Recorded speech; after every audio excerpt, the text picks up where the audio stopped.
Hello all. Today we are going to have a look at the various articles that have come in the newspapers and which are relevant for UPSC examination. One important article that has come is our External Affairs Minister S. Jaishankar's visit to UK. He went on an official visit. As part of the official visit, he participated in a think tank discussion in London. And this think tank discussion is conducted at a place called Chatham House. And there, Professor Jaishankar, he very peculiarly stated that most of Trump's actions and administrative policies are in sync with Indian foreign policy interest. And he has given n number of evidences for the same. First and foremost, he said that under Trump administration, US is focusing excessively on its own national interest and is moving away from its global responsibilities, which is in sync with India's idea of establishing a multipolar world order. This is one important news that is being discussed. Then apart from this, the second important thing that he talked about is the Trump administration's focus on increasing the production of petroleum and cheaper supply of oil and natural gas is in sync with India's needs of cheaper fuel. As we are a petrol import dependent nation, Trump's policy of drill baby drill in USA is in sync with India's interest is the second thing that he has spoken about. The third thing that he has spoken about is, in fact, Trump has very clearly stated in the recent discussions with our Prime Minister Narendra Modi ji that Indo-Pacific remains an area of priority for the US administration. And he also specifically talked about the Quad and its mechanism. And in this quadrilateral security dialogue mechanism, there is equal sharing of responsibilities between all four powers, that is India, Japan, Australia and USA. Whereas it is very different from the NATO-like alliances where a disproportionate burden is on USA. So when compared to NATO, US is prioritizing Quad mechanism as its focus is on Indo-Pacific now. Then apart from this, one more area of convergence between the American and Indian interests is with respect to the connectivity issues. He has very clearly stated that America is favorably oriented and open to investing in the project which is called as IMEC. That is India, Middle East and European corridor. This is one important corridor which is being developed in future, and America has a strategic vision towards the IMEC corridor, and there are also discussions about Indian Ocean strategic venture, and the Americans are also open to it under Trump administration, which is also in our favor. Then over and above that, he also talked about how US is focusing on technology as a policy or game changer in international politics, and India also has always looked upon technology as a means to change the global politics dynamic. This is also a sync between India and USA. And when specifically asked about de-dollarization of the world, Jaishankar ji, he very clearly stated that in India, India is not focused upon de-dollarization of the world. India is just focused on making Indian rupee as an international currency. And at the same time, there is no unity of voice in BRICS as different countries have different approaches towards dollar.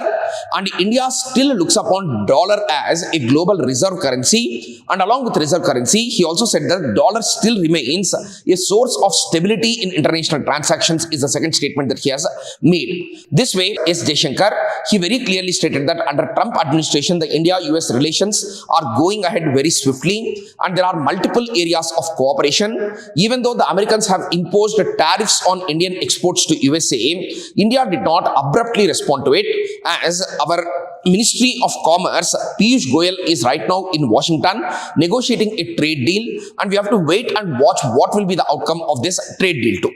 Then over and above this, when asked specifically about the Kashmir dispute, External Affairs Minister Jaishankar has very clearly stated that we have to focus upon Kashmir issue in terms of vacating of Pak-occupied Kashmir by Pakistan. He said that this is going to permanently resolve the dispute for eternity, as Indian government has already taken substantial steps in improving the position of Kashmir, and revocal of Article 370 is one of the first steps in stabilizing the situation of Kashmir, and the ultimate solution lies in Pakistan withdrawing from Pak-occupied Kashmir region. So these are the statements which are made by Jaishankar ji. So this shows very clearly that we should not feel threatened by the Trumps coming to power in USA. In fact, after Trump came to power, many of the Indian interests are being met, and majority of the visions of Trump are in sync with Indian foreign policy interests. Then the second important news that has come in the newspaper is with respect to the Vikatan website. This is a Tamil language website which has published a cartoon on Trump-Modi diplomatic engagement in USA. And this Vikatan website, what it has done is it has shown a cartoon showing the Indian Prime Minister in shackles in front of Trump. He was shown in chains in front of Trump, okay, in order to represent a message that Indian foreign policy interests are chained by the Trump administration, which is considered to be an extreme form of expression. And the Ministry of Information and Broadcasting, it has in fact blocked the access to Vikatan website. So immediately the Vikatan website, it went to the Madras High Court asking for relief for the block to the website, and immediately the Madras High Court had responded, and in the Madras High Court, the High Court said that the cartoon which is being criticized should be temporarily removed by the Vikatan website, and the Ministry of Information and Broadcasting should lift the blockade. In fact, the Madras High Court tried to find a center stage between two extreme views of Ministry of Information and Broadcasting, which called for blocking of the website. And on the other side, the Vikatan website, which has published a cartoon which shows the Indian Prime Minister in a very poor light. In fact, the government, central government's argument is very clear. It has stated that the reasonable restrictions under Article 19 have not been followed by the website because the cartoon which has been drawn, it will definitely compromise the sovereignty and integrity of India, and it will also compromise the friendly relations with the foreign states, and it also might undermine the security of state in India, is the argument of the government. But if we observe closely, the Madras High Court, it tried to find a via media, that is center stage between the two extreme views. Now, the second important thing is there is a lot of discussion ongoing between freedom of speech and expression, along with the reasonable restrictions on freedom of speech and expression, which is a very, very important topic. We have seen Ranveer Allahabadia issue. We have seen Imran Pratapgarh issue. So this way, there are multiple issues which are coming with respect to freedom of speech and expression and reasonable restrictions on the same. We need to be mindful about it. Then one more important article that has come in the newspaper is with respect to AI Kosh platform is launched by the central government. AI Kosh platform, artificial intelligence Kosh platform.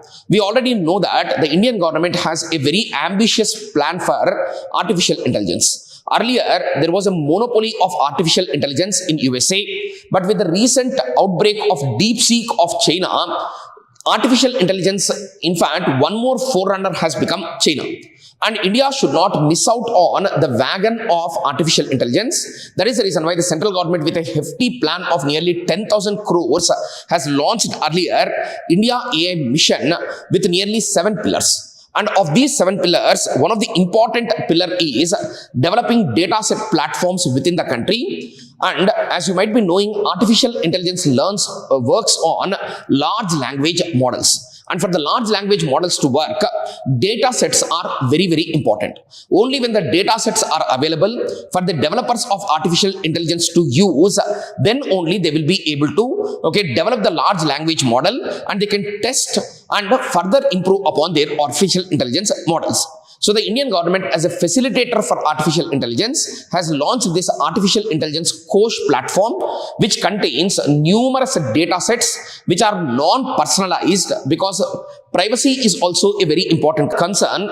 So what they have done is they have developed non-personalized data sets and provided free access to all the people who are interested in developing artificial intelligence large language models. And as part of the data sets itself, the government also has given access to nearly 14,000 graphic processing units, as they are also very important in developing the artificial intelligence technology. And such large investment of nearly 10,000 crores for promoting artificial intelligence is the need of the hour, as artificial intelligence is touted to be the future, and India should not miss on the wagon of artificial intelligence. Even the artificial intelligence mission also has nearly 7 pillars. And if you look at the 7 pillars of artificial intelligence, one is establishing an innovation center.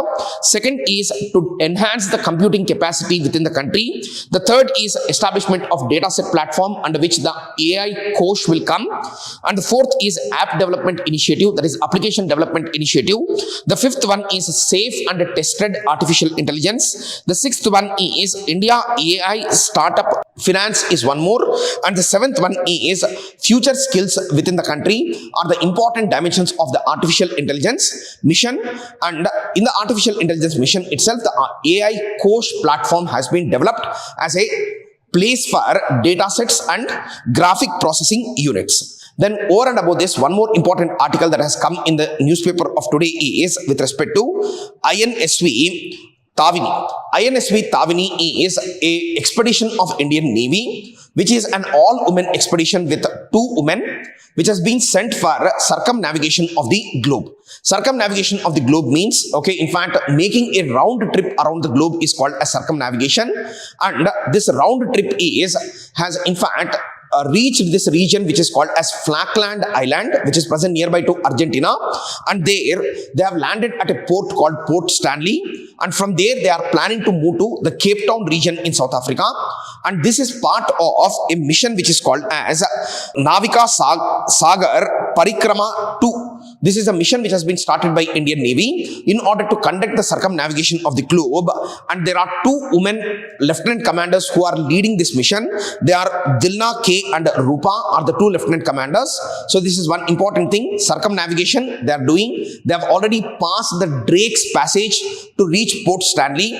Drake's Passage is a very treacherous and dangerous region in the South American tip, and they have crossed this Drake's Passage and reached this Port Stanley, and from there they want to travel to Cape Town.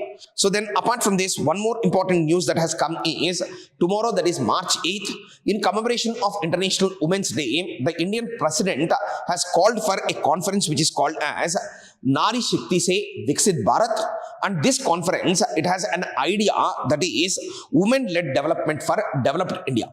So it means that we are going to become a developed India, but developed India can be achieved only through women-led development is the core concept here. So because of this reason, so the conference is being conducted which is called as Nari Shakti Se Viksit Bharat, to which numerous women achievers are being invited, and this conference is being held in Delhi in the Rashtrapati Bhavan. So let's wait for the outcome of this conference for tomorrow. Happy Women's Day to all in advance.